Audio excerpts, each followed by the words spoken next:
Queremos primero que todo agradecerles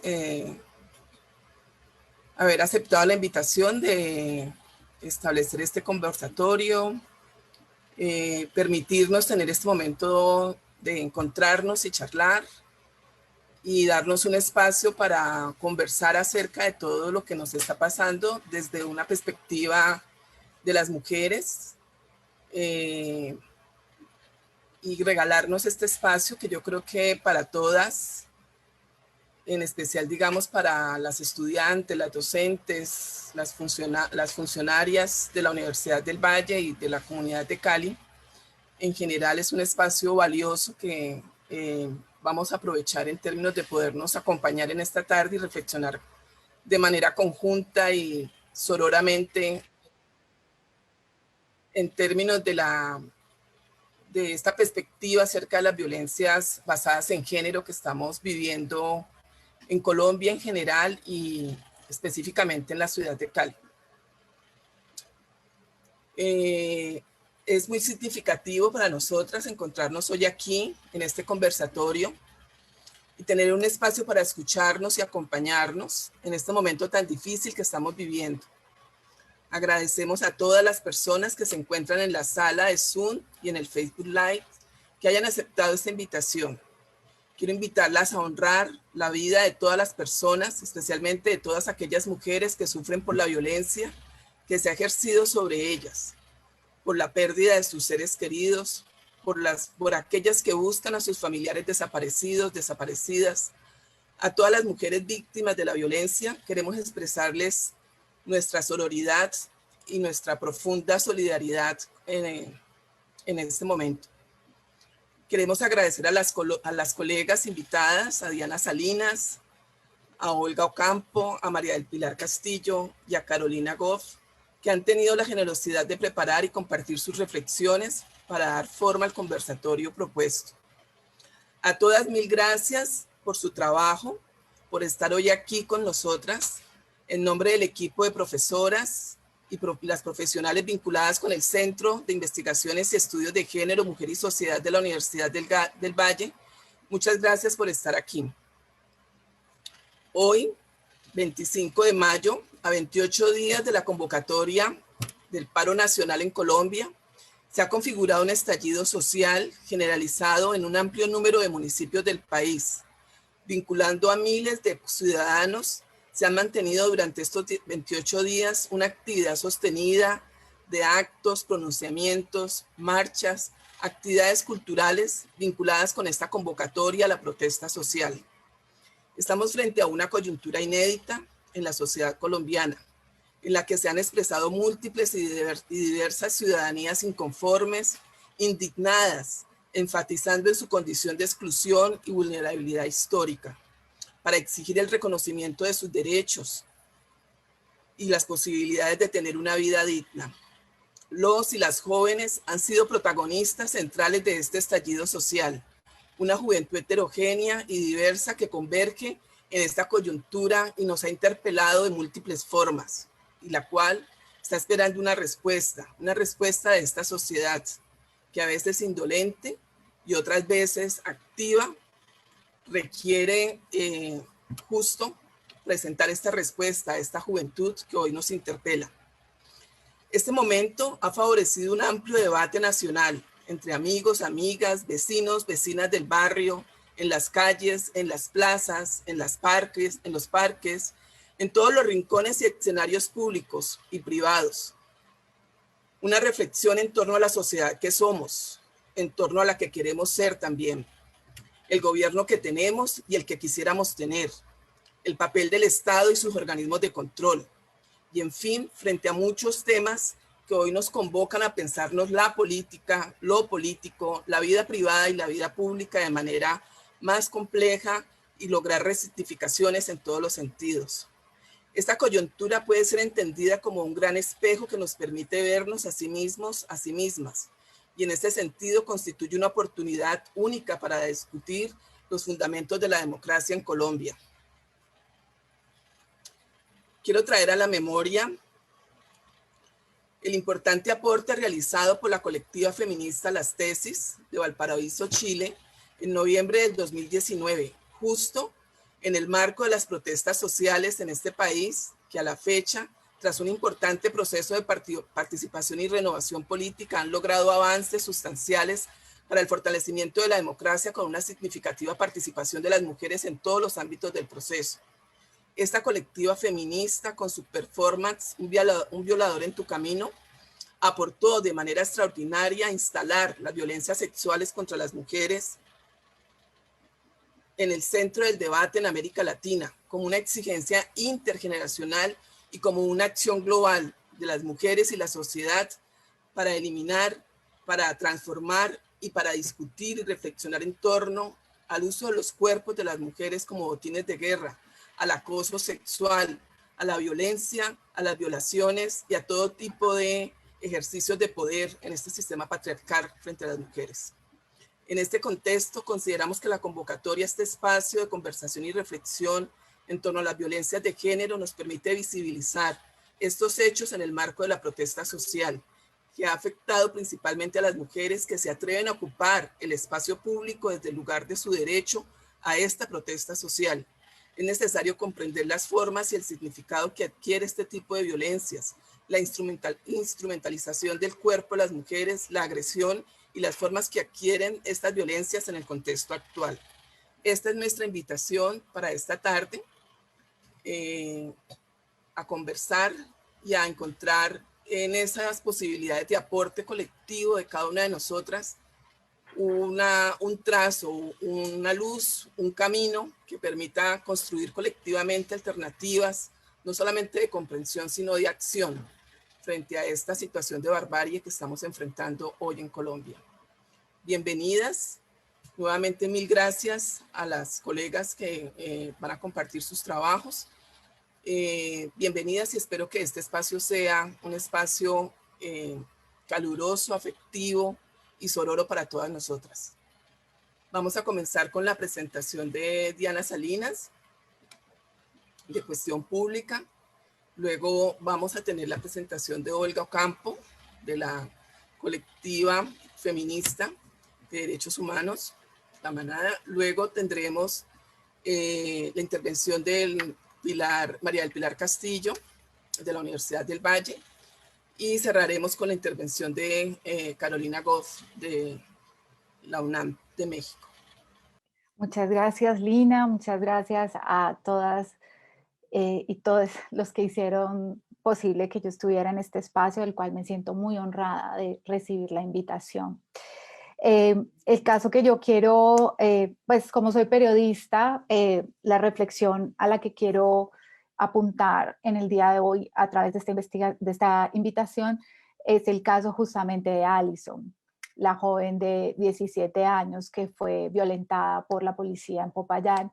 Y lo quiero traer a colación para unas reflexiones muy puntuales frente a estos abusos que estamos recibiendo mujeres y no solo mujeres, población trans, LGTBIQ, que están en las protestas, que están participando, que son actoras, actores de este cambio y de este estallido social también a través de la manifestación.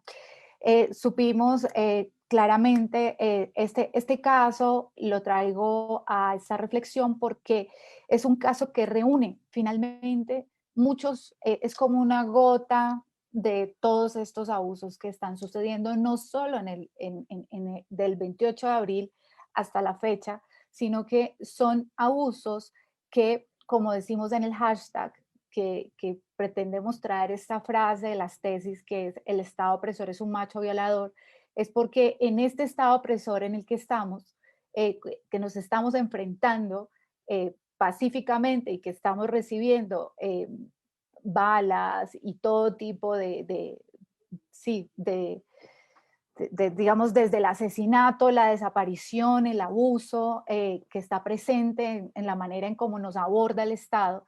Este caso, como les digo, reúne muchas características que circulan dentro de los estigmas de la sociedad y que la misma sociedad tiende a desestimar porque no se trató de un abuso carnal violento. Es decir, la sociedad está esperando en qué momento le hablamos de acceso carnal violento y le demostramos este tipo de violencia para creer que el abuso y el acoso sexual al que se han visto eh, más de 21 mujeres y personas en Colombia en las manifestaciones por parte de la policía es ahora sí considerado una violación, ¿no?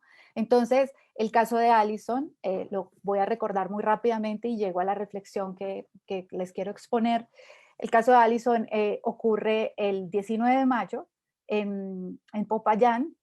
El caso, por fortuna, ocurre el 12 de mayo a las 21:04. Y esto lo podemos saber porque gracias a que un periodista dedicado a pasar en vivo lo que estaba sucediendo en esa calle, llega a este caso en tiempo real, es decir, en un live.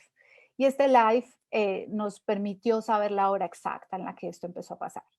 Y lo que sucede es que Alison estaba en un muro de a 2 cuadras de la URI de la Fiscalía en Popayán y como ella lo dejó en su muro de Facebook, ella estaba allí esperando llegar a la casa de un amigo, pero cuando ve a los policías se dedica a grabar y cuando los policías se advierten su presencia, llegan hasta ella.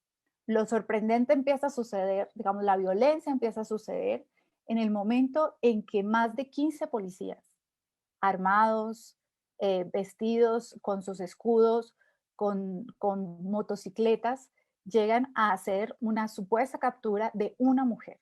¿Sí? Ahí empieza como a revelarse, digamos, cierta violencia en esa captura.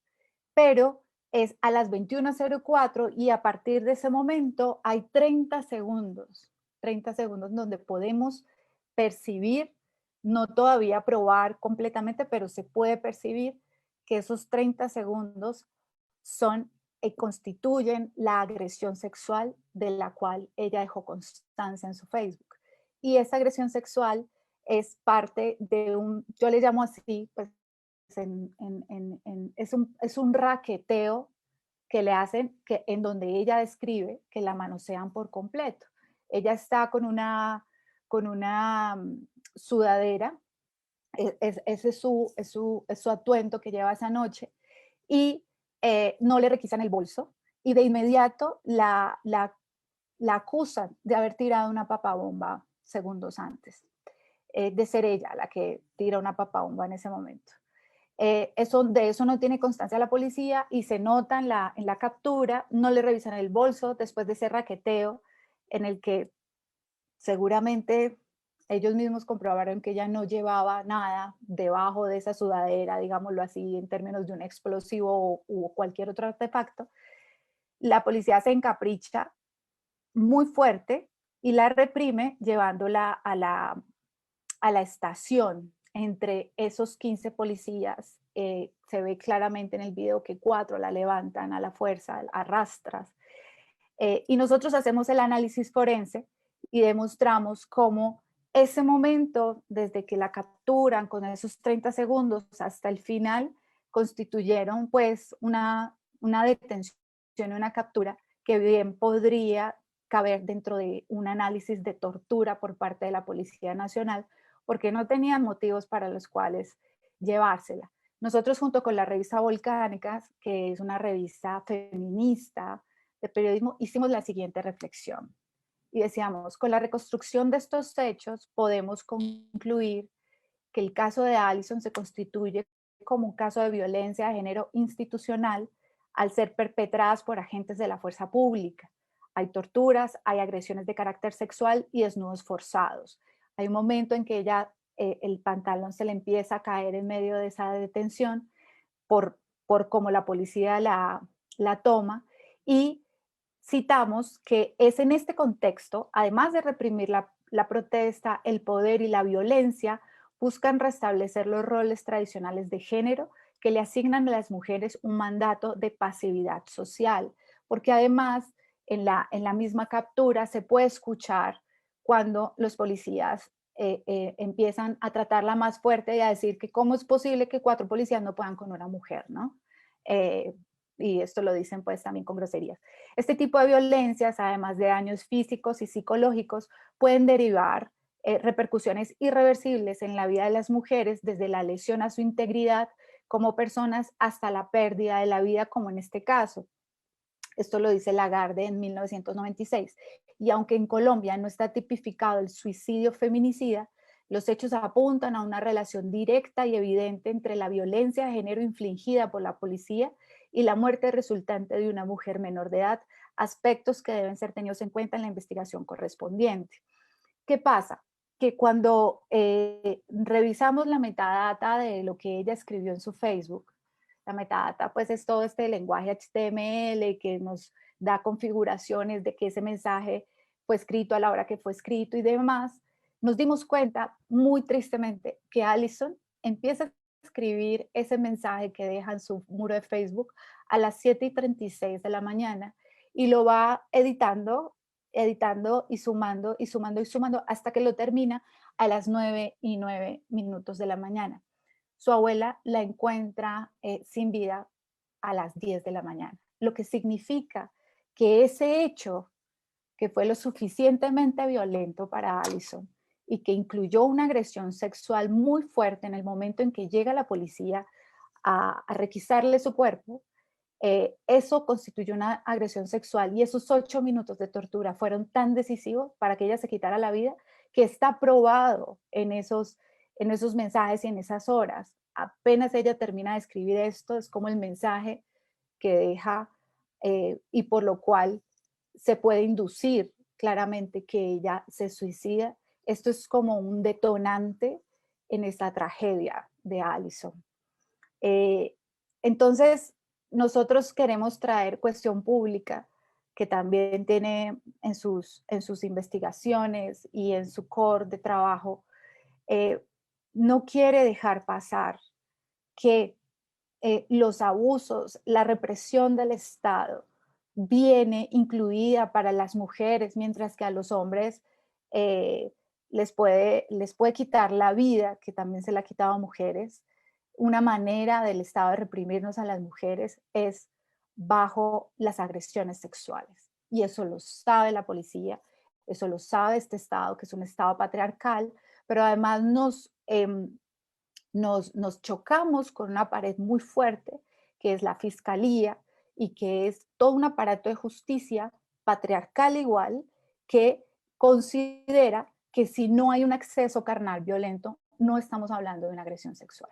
Y esto es muy importante, que para nosotros, Cuestión Pública, y para la revista Volcánicas también, es muy importante remarcar que las agresiones sexuales también son un delito que está en la ley y que además tiene que poder sumarse a estas denuncias que estamos haciendo todos, gritando a través de nuestras redes, de nuestras fuentes, con nuestros amigos, con la prensa que podemos, todo esta violencia del Estado descargada sobre los civiles y que de esta manera se descargan las mujeres, ¿no?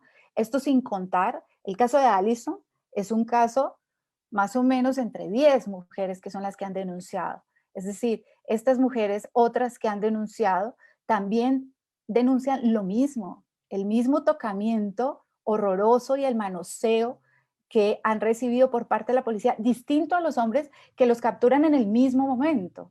Entonces, esto hace parte de un arma de represión consciente por parte del Estado. Y esto queríamos llamar la atención en las reflexiones para que nosotros como público que observa, que ve estas noticias, no nos dejemos un poco enredar con la idea de que si no es acceso carnal violento, entonces no constituye una agresión sexual.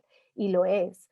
Y tenemos que, pienso yo, hago un llamado a la reflexión a que ha sido muy difícil discutir esto incluso con los hombres que lo rodean, que nos rodean, porque no tanto periodistas, pero sí hablemos de tíos, amigos, primos, que empiezan a desestimar estas mismas violencias porque no hubo acceso carnal violento. Y yo creo que el llamado aquí es, bueno, por parte de la prensa a documentar como lo estamos haciendo y más, pero el llamado es a reflexionar y que mostremos y le quitemos este velo que ha intentado poner el mismo Estado, diciendo que no hay represión, que no hay violencia, pero además que no hay violencia sexual.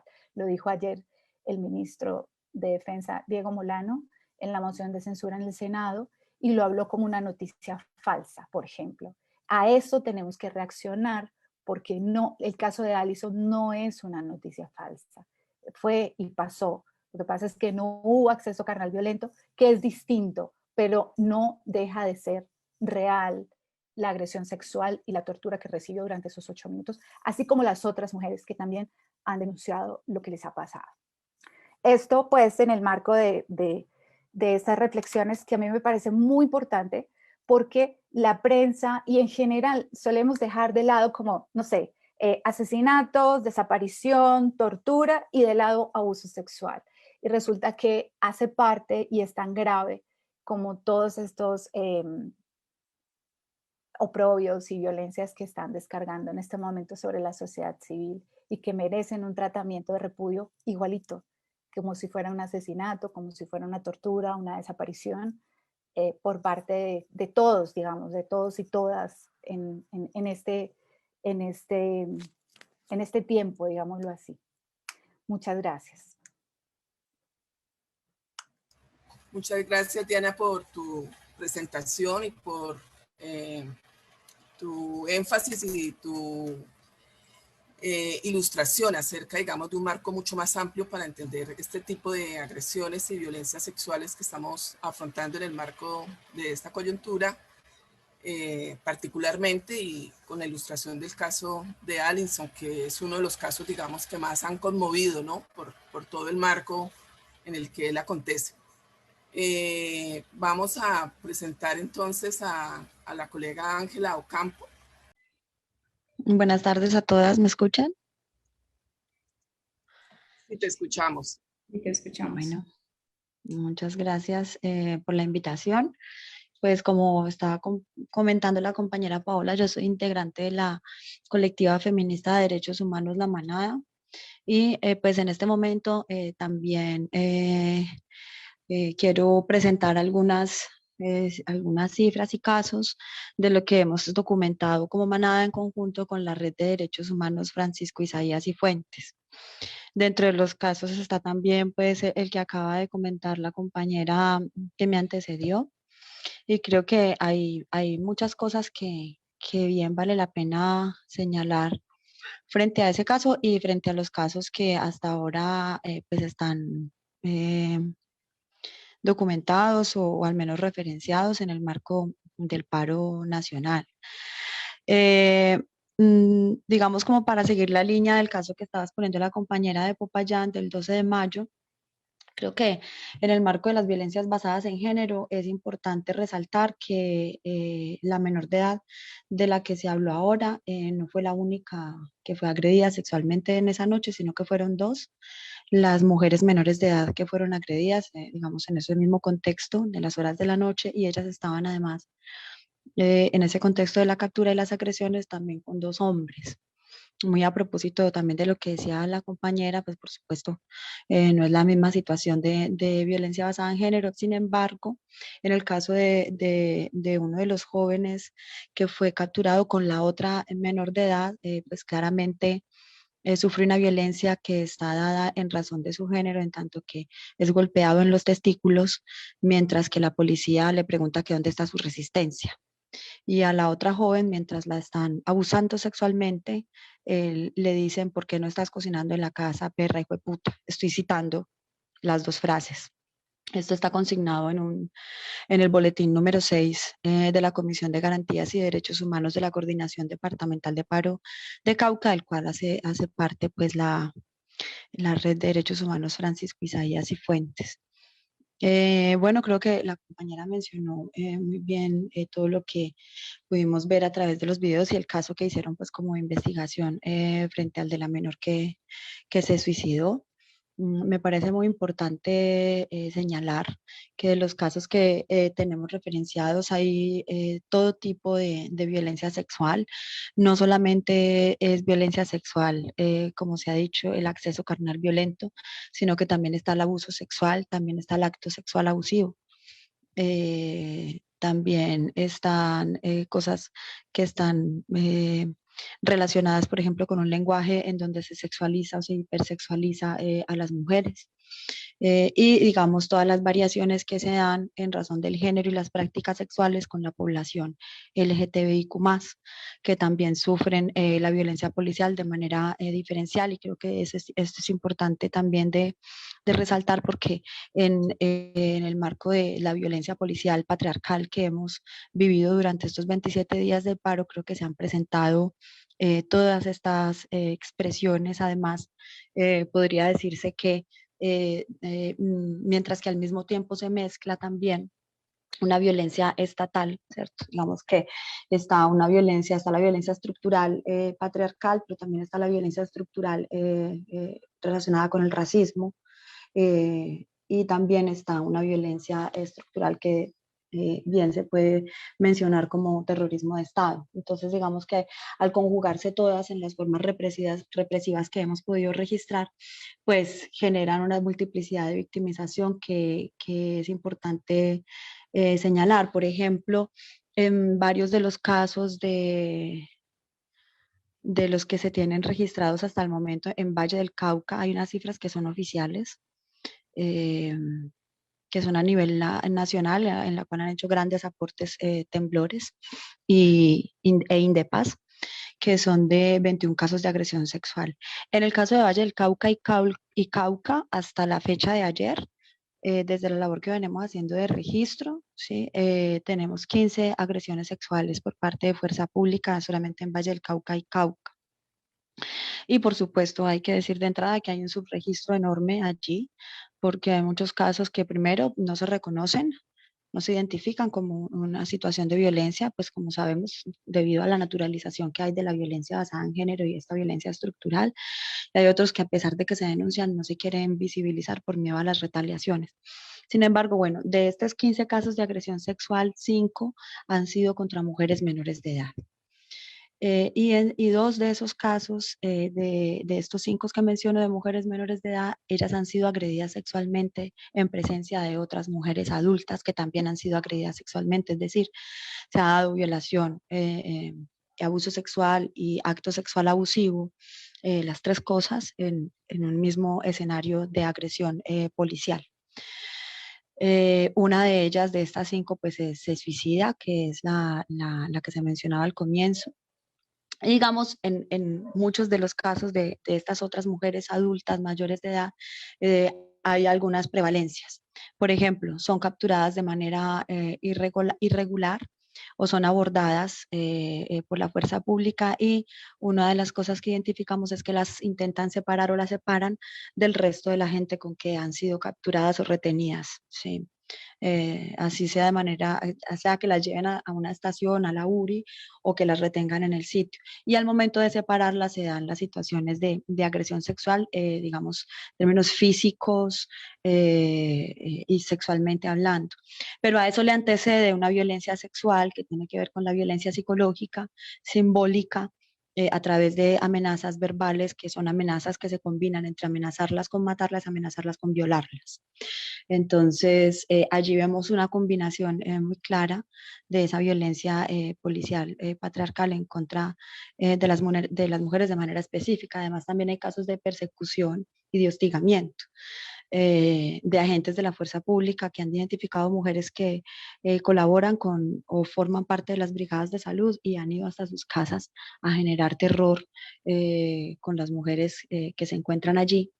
y han desarrollado, digamos, como esta situación con mujeres, además de la persecución, de manera clara, digamos, sin que sea un caso de estos que conocemos de persecución judicial, que digamos hay unos procedimientos legales diferentes, sino que es una persecución, digamos, de frente, en donde la mujer se da cuenta que está siendo perseguida y pues como sabemos, nosotras no tenemos el mismo acceso al espacio público, nosotras no habitamos de la misma manera la ciudad, y mucho menos en un contexto de paro, que sabemos que Cali está lleno de bloqueos, de actividades alrededor de la protesta, pero también de una situación, digamos, enrarecida de la movilidad social, pues que se deriva no solamente del paro, sino también de todas las retaliaciones y medidas, digamos, antipopulares que se han tomado desde la administración, ¿cierto? Al no permitir el flujo, semáforos que no funcionan, problemas de abastecimiento y, bueno, más que de abastecimiento, de poder ingresar alimentos, obstaculizando las caravanas humanitarias, etcétera. Entonces, estas persecuciones también forman parte, digamos, de casos de violencia basada en género. Adicional a eso, pues también hay que señalar que el 9 de mayo, cuando se hicieron las agresiones por parte de civiles armados, quienes se encontraban cerca de la fuerza pública en el sector de Ciudad Jardín, fueron heridas allí también 3 mujeres indígenas, y ese mismo día se reportó desafortunadamente, sin el nombre y sin la cédula, el rapto de una mujer indígena en otro punto de la ciudad. Entonces, digamos que allí también se puede identificar no solamente esa violencia que es basada en género por parte de fuerza pública, ¿cierto? Con un abuso claro de poder y uso excesivo de la fuerza, sino que también está la violencia estructural en relación con la condición racial.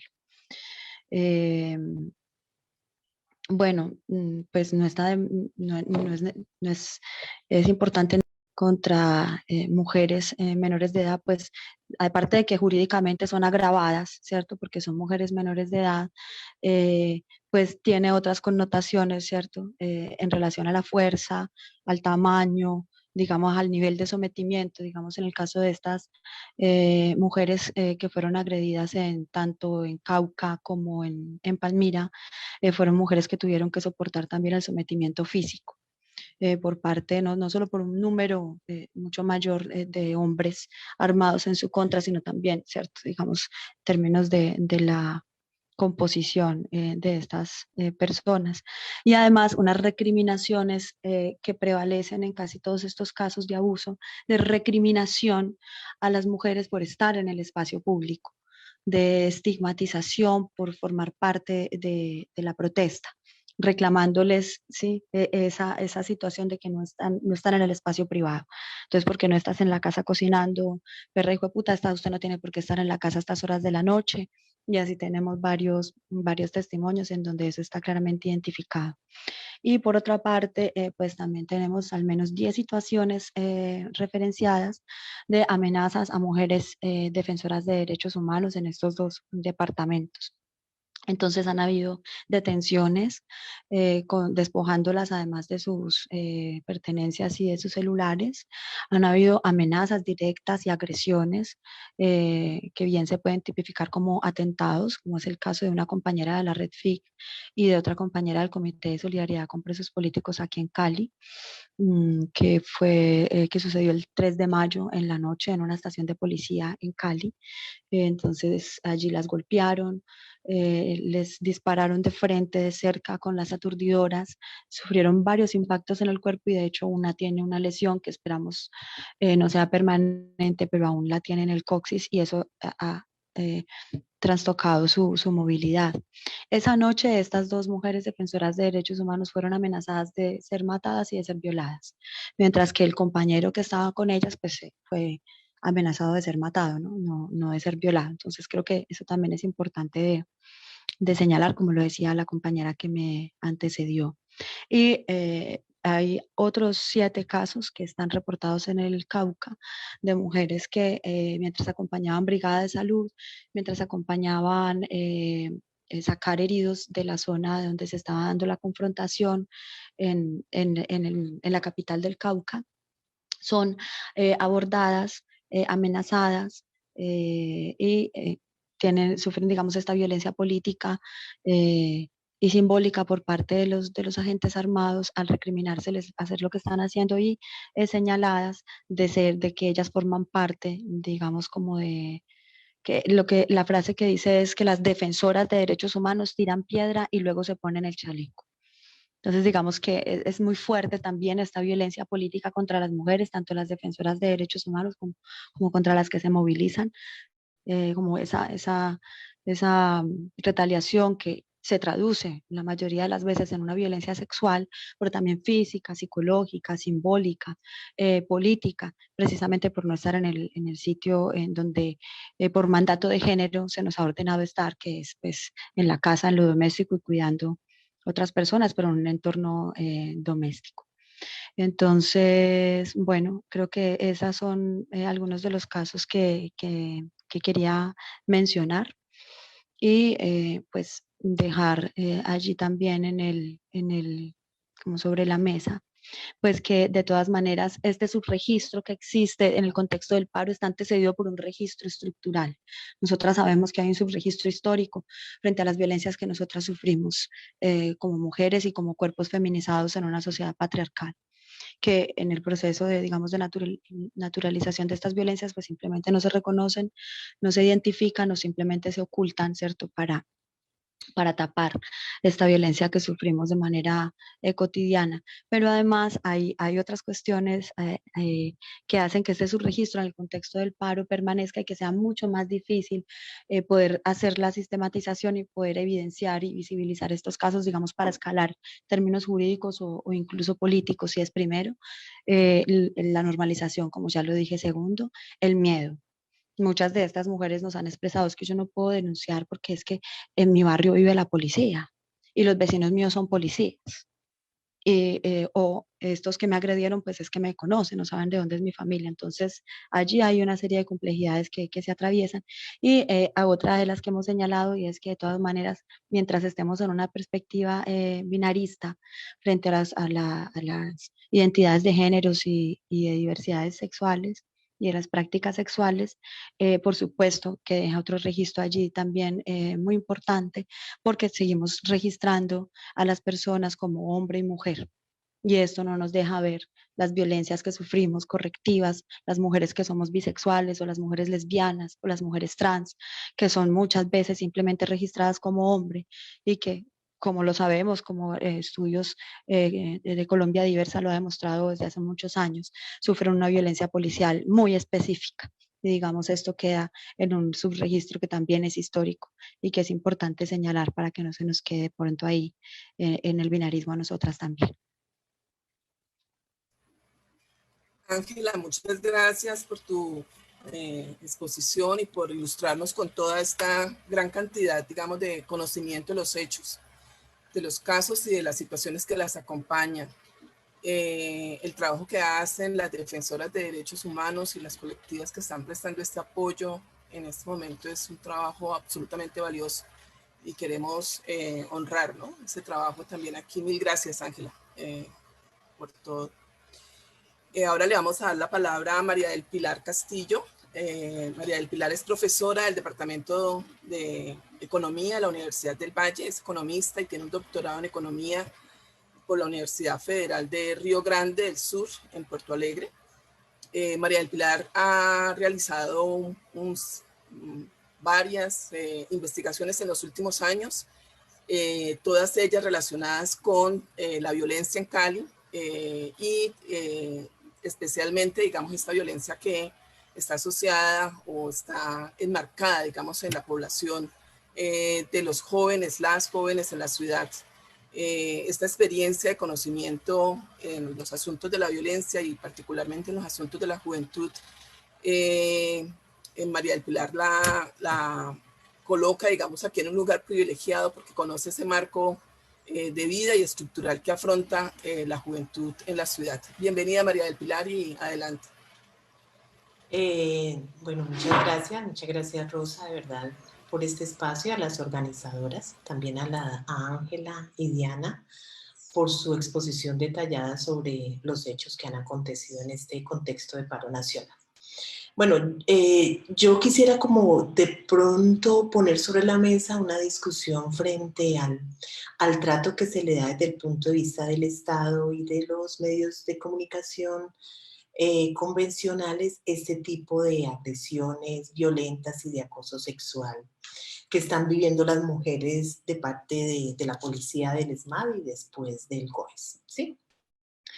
Lo que uno, digamos, ha observado es que desde que arrancó el paro el 28 de abril al 21 de mayo, se han reportado, la Defensoría del Pueblo ha reportado en Colombia 106 reportes o 106 hechos de violencia basada en género contra mujeres y personas con orientación sexual e identidad de género diversas. ONGs como Cuestión Pública, bueno, Cuestión Pública, Temblores y otras ONG han recogido información sobre estos abusos sexuales. De hecho, Emilia Márquez, que es la investigadora de Temblores, sospecha que muchos de estos casos pueden ser mayores, porque ella habla de un subregistro, y Ángela también hablaba, ¿no?, de un subregistro estructural que ya nos afecta, y ahora en el caso del paro, pues es mucho mayor por el miedo a denunciar, ¿sí? Yo creo que el caso digamos, que tenemos aquí para resaltar y que Diana documenta muy bien es el caso de Allison, ¿sí?, que termina suicidándose después de un maltrato y agresión física de parte de la policía. Lo mismo el caso de Diana Fernanda, que fue manoseada por un policía en frente a otros policías, ¿sí? Entonces, uno lo que nota digamos, y con el paro ha sido bastante evidente, es un tratamiento que yo diría diferencial cuando el perpetrador es una entidad estatal, ¿sí? Entonces, allí hay un maniqueo de qué agresiones o violencias pueden ser permitidas y qué no, ¿sí? Quiero mostrar algo que ocurrió a raíz de la pandemia. Fue digamos, una preocupación del gobierno nacional sobre el aumento de feminicidios en la época de la cuarentena. Entonces, el 26 de junio del 2020, la máxima instancia decisoria del gobierno, que es el Consejo de Ministros, adoptó un paquete de medidas para frenar el flagelo, la violencia contra la mujer, y mediante decreto formalizar la instancia que reúna a todas las entidades del Estado, tanto a nivel nacional como regional, para crear una hoja de ruta de prevención y atención de violencias. Les voy a contar un poquitico de las medidas adoptadas para que vean un poco la contradicción que ocurre en este país, y cómo todo, digamos, el manejo que se le da es un manejo político, ¿sí?, que en el fondo pues termina afectando o revictimizando a las mujeres. Entonces, entre las medidas adoptadas está la instalación de una sala de control y monitoreo exclusiva para combatir crímenes de violencia en contra de las mujeres. Y esta instalación de esa mesa de control está en cabeza de la Policía Nacional. Esta entidad se debe articular con la Consejería Presidencial para la Equidad de la Mujer. Y allí están los entes de control, Fiscalía, Procuraduría, Defensoría del Pueblo, para poder tratar de forma conjunta los casos de violencia, ¿sí? Se crea un Consejo de Seguridad Nacional, ¿sí? Digamos, esas son medidas que el gobierno anuncia que se van a adoptar, ¿sí? Yo no verifiqué si realmente se adoptan. Luego se toma la decisión a través del Consejo de Seguridad Nacional de que esa será la encargada de monitorear permanentemente los casos de violencia de género para prevenir y castigar feminicidios, violencia intrafamiliar y sexual contra mujeres y niñas. Y incorpora la violencia del sector en el monitoreo periódico para atención y prevención de violencias. Se crea una plataforma tecnológica con inteligencia artificial, para prevenir, atender y hacer seguimiento a casos de violencia en contra de las mujeres. Y esta plataforma está alojada en otro ente nacional, que es el Observatorio Colombiano de las Mujeres de la Consejería Presidencial para la Equidad de la Mujer. Y se supone que esta plataforma conecta a todas las plataformas que hay y que hacen seguimiento a mujeres víctimas de violencia. Se habla de unificar, de tener un número, una línea nacional, ¿sí? Que permita de nuevo unificar esa información que se crea a través de las denuncias, ¿no? Una nueva información que se crea a través de las denuncias. Se plantea una campaña nacional contra el machismo como herramienta para la prevención de violencias en toda la sociedad colombiana, ¿sí? Y yo asumo que esta sociedad colombiana debe incluir a los entes estatales, ¿sí? Y se radica ante el Congreso un proyecto de ley para fortalecimiento de las comisarías de familia. Bueno, esos son los puntos que yo quisiera como resaltar para ver un poco cómo, y bueno, y dentro de estos puntos, además el gobierno lanza una campaña nacional de mujeres libres de violencia. De hecho, hay una página muy bonita en el que se busca, se busca un desaprendizaje del machismo y un aprendizaje de nuevos comportamientos que permitan avanzar en el empoderamiento económico y social de las mujeres. ¿Qué es lo que uno observa en el tratamiento que da el Estado a los diferentes hechos de violencia contra la mujer? Se puede decir que es un tratamiento diferencial. Aquí los casos presentados en el marco del paro nos señalan que la violencia contra la mujer no es válida si el perpetrador es un ente estatal, como en el caso de la policía. No hay una política clara que evite o prevenga la violencia de la violencia de la mujer contra este tipo de agente. Y finalmente, detrás de todo esto se sigue reproduciendo para aquellas mujeres que sufrieron de este tipo de violencia, se sigue reproduciendo un estado machista, patriarcal, como lo decía Ángela, que finalmente está decidiendo cuándo se debe considerar que hay un hecho de violencia de género, ¿sí? Lo vimos en el caso de la mujer patrullera perteneciente a la policía que denunció haber sido víctima de violencia sexual por parte de los manifestantes, ¿sí? Reprochable, por supuesto, como debe ser reprochable cualquier abuso o agresión contra toda mujer. Sin embargo, me parece que el tratamiento de visibilidad que se le da proviene, no es porque ella sea mujer, sino porque quien lo hace, ¿sí? De inmediato, estatalmente o localmente, se ofrece una recompensa de 20 millones por quien aporte información sobre ese delito. En los otros casos no ha habido esa oferta de parte del Estado, ¿sí? De nuevo, sigo poniendo aquí en la mesa es que finalmente todas ese tipo de políticas que desde los estados se crean para prevenir la violencia, para luchar contra la violencia, pues simplemente en este tipo de casos se invalida, crea desconfianza, porque se está pensando es en el perpetrador y no en el hecho mismo, ¿sí? Entonces, cuando se ofrece recompensa para capturar a unos manifestantes, ¿sí? Por otro lado, se le resta importancia, se invisibiliza, se revictimiza los otros hechos que las compañeras han mostrado aquí. Yo creo que en esta situación es grave porque las instituciones pierden credibilidad frente a la posibilidad de hacer algo de investigación, de disminuir la impunidad de la que nosotros hemos sido víctimas, ¿vale? Finalmente, para acabar, sí me gustaría hablar un poco como de que las fuerzas policiales en Colombia, a pesar de estar compuestas tanto por hombres como por mujeres, son percibidas estrictamente como masculinas. Y esto responde a que ese trabajo policial coincide con el rol que se les ha asignado a los hombres en la historia de la división sexual del trabajo. Consecuentemente, es antagónico al lugar de cuidado, cautela y empatía que se le ha asignado a las mujeres. Además, la policía es una institución que se autopercibe masculina, aspecto que se ocupa de construir y resaltar todo el tiempo.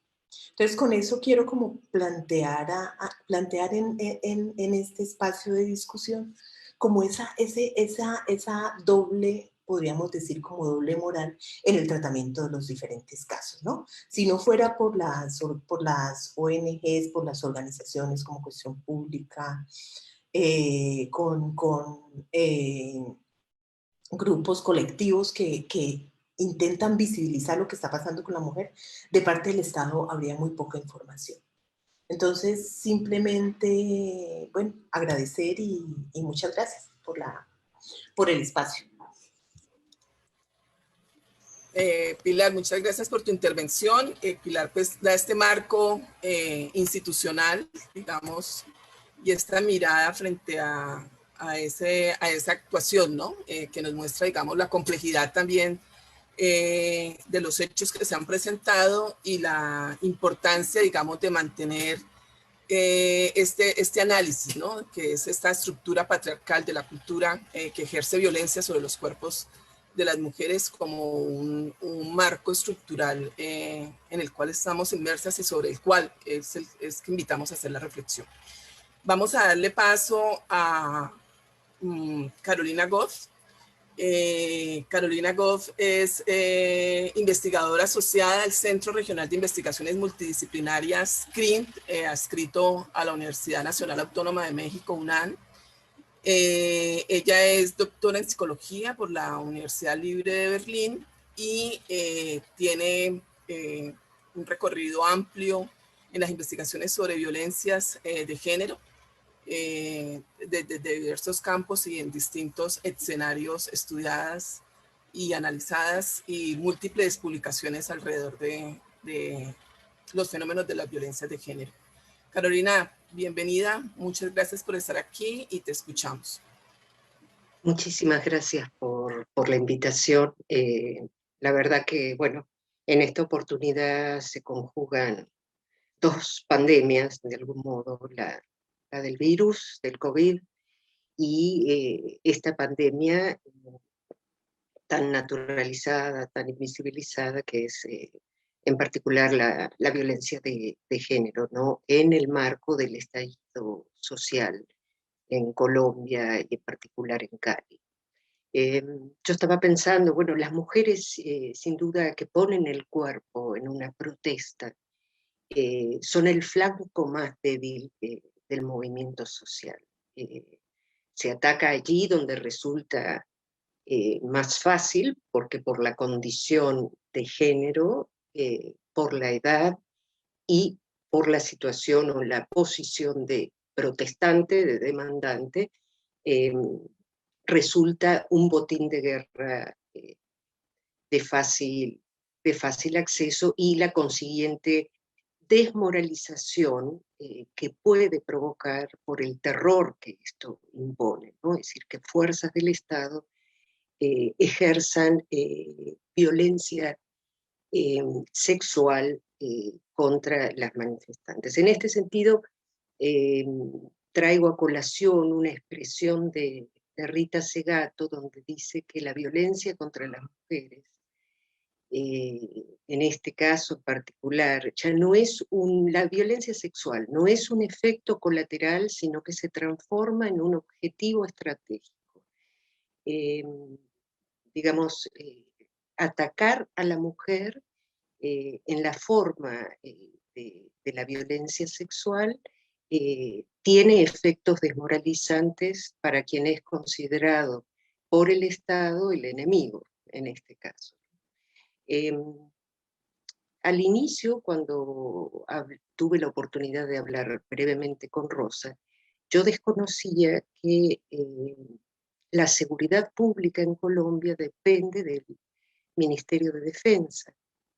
Y sigo absolutamente asombrada. Obviamente esto debe obedecer a la historia particular y décadas de conflicto colombiano, pero es probable que ya sea tiempo de una reforma policial que la parte, digamos, del Ministerio de Defensa para, pues, digamos, da la sensación que la población fuera el enemigo, ¿no? Y y correrla para el lado del Ministerio del Interior.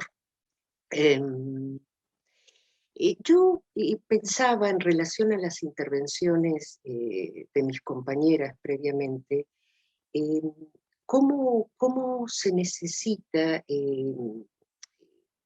divulgar, tanto a nivel de los colectivos, de los medios periodísticos, de los organismos de derechos humanos, algunas cuestiones para combatir la naturalización y la tolerancia de la violencia sexual. Por ejemplo, cuando señalaba la colega que la discusión versaba sobre si había sido acceso carnal violento y si no lo había sido, entonces no era violencia sexual. Creo que hay elementos suficientes a nivel internacional como para decir que no es por allí por donde debemos tratar el problema. Por ejemplo, yo recuerdo que en la Declaración Universal, la Declaración contra toda forma de violencia de la ONU del año 1993, se define como violencia de género, entre otras, aquella violencia perpetrada por agentes del Estado que puede ser física, sexual o psicológica. Es decir, hay muchos elementos como para hacer hincapié en que la violencia sexual por parte de agentes del Estado no necesariamente se reduce a esto que la colega llamó acceso carnal violento, ¿no? Entonces, habría, por un lado, que hacer un hincapié en ilustrar de alguna manera al gran público y también a quienes participan, digamos, del movimiento, que hay infinidad de formas de la violencia sexual y no es necesariamente la única el acceso carnal, ¿no? o lo que conocemos como violación en términos coloquiales. Yo creo que esto es muy importante. Y también creo que cuando hablamos de uso excesivo o uso indebido de la fuerza, debemos diferenciar esto de la violencia sexual, porque en general por uso excesivo de la fuerza policial podemos entender detenciones arbitrarias o la violencia física, es decir, los golpes que se le pueden propinar a los manifestantes. Y digamos, si este uso excesivo, que parece un eufemismo, ¿no? Si este uso excesivo de la fuerza tuviera un género neutral, saldrían por igual golpeadas mujeres, hombres o cualquier otro grupo. Y sin embargo lo que observamos es que a las mujeres se las violenta particularmente de modo sexual. Y el objetivo, por supuesto, último, probablemente sea ejercer terror, desmoralizar al grupo, es decir, no solo a las mujeres, sino también a sus compañeros, que no pudieron hacer nada por protegerlas, por ejemplo. Entonces yo creo que es importante distinguir entre el uso excesivo de la fuerza en detenciones arbitrarias o golpes en general y además la violencia sexual. Y no llamarla de otra manera porque esto es lo que es, ¿no? Bien, en este sentido, esto que comentaban también las colegas de que había la imagen de que si no es violación, no es violencia sexual, es claramente un acto de denegación. La denegación es otro de los dispositivos con los que el sistema patriarcal cuenta para seguir ejerciendo poder y violencia y mantener al grupo de las mujeres como un grupo subordinado. Entonces, también creo que es muy importante hacer campañas para, digamos, afianzar la idea de que la violencia sexual no es solamente lo que comúnmente se conoce como violación o acceso carnal, con acceso carnal.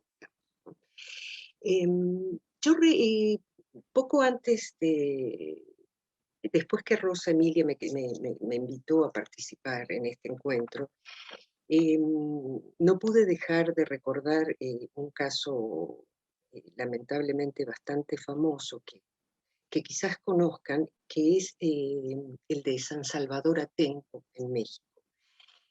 Se trató de una protesta de campesinos a quienes se les quería expropiar la tierra a precios muy bajos para construir un aeropuerto en el año 2006. Comenzaron una suerte de...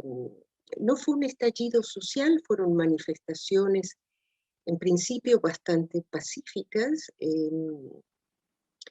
Quien estaba a cargo, era en el Estado de México, quien estaba a cargo en ese momento de la gobernatura era el que luego fue presidente del país, Enrique Peña Nieto, y hubo una represión impactante de estas manifestaciones que tuvieron lugar solo durante 2 días en el año 2006, y fruto de, en parte, digamos, de esta represión, 26 mujeres fueron violadas y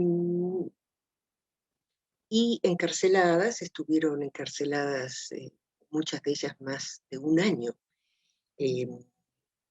sin, digamos, sentencia, ¿no? Este caso se llevó a la Corte Interamericana de Derechos Humanos y la Corte dictó sentencia condenatoria contra el Estado mexicano, ¿no? Y yo justamente volví a repasar los testimonios de las mujeres, de cómo habían sido los casos de las violaciones y la violencia sexual, y digamos, no es casualidad que fuera exactamente del mismo modo en que ustedes relatan estos casos que han sucedido ahora en Cali. Tocamientos, amenazas de violación, porque a las mujeres no se nos amenaza con la muerte, se nos amenaza con la violación, ¿no? Porque con ello se genera un trauma que es muy difícil de superar.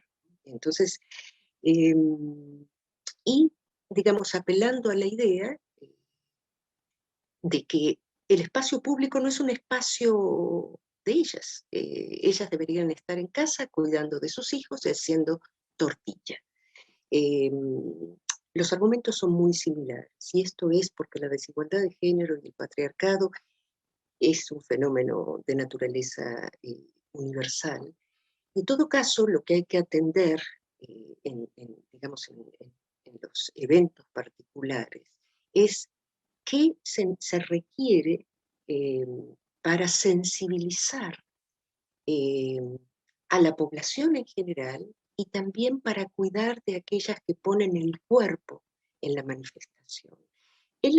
Tuve la oportunidad de leer que muchas de las mujeres que se manifiestan en estos pasados días tenían diferentes estrategias, tales como no separarse o tener un papel con su nombre y su teléfono para el caso de que hubiera alguna detención y ellas pudieran hacerle llegar este papelito a alguien como testigo. En fin, yo creo que es muy importante pensar, bueno, qué es necesario hacer, tanto para quienes, cómo proteger a quienes ponen el cuerpo y se manifiestan a favor de sus derechos, y para sensibilizar a la población acerca de la gravedad de la violencia sexual de parte de las fuerzas policíacas, que son en principio, idealmente, aquellas que deberían protegernos. hasta aquí mi participación. Gracias. Bueno, pues mil gracias a todas, a todos, a todas. Estaremos atentas. Como dijimos, esta es una conversación que la seguimos desarrollando y quizás tengamos otro momento también para volvernos a encontrar pronto. Hay mucho, pero muchísimo que procesar de esta experiencia y con toda seguridad nos vamos a encontrar en el camino en ello.